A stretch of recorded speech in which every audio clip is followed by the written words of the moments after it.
I want to ask you both to talk a little bit. I've talked to you offline about this a little bit about Abigail Spanberger, and in the wake of her election to this third term, and the ability that she had to really, win over again all these new voters.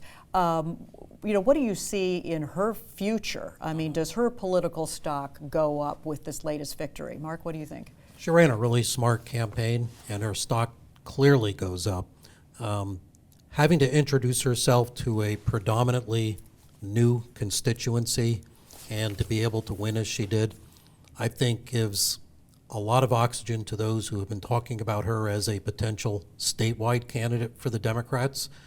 And she might just have the right stuff, the right framework as a Democrat statewide in Virginia, in that she projects an image of being very independent.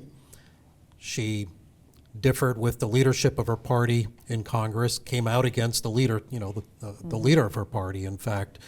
I suppose there was a wink, wink, nod, nod between her and the Speaker of the House, go out and do what you have to get elected. But,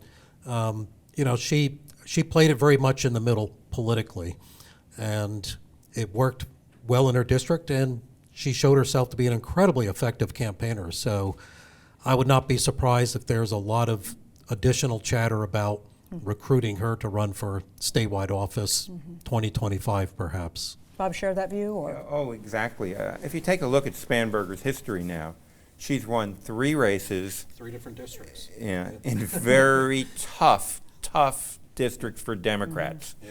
She's an extraordinarily effective campaigner.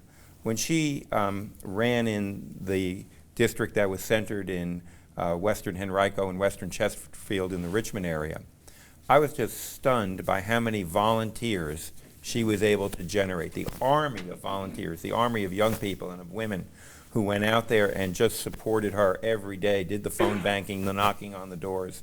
And then she goes out in an entirely new district and wins again.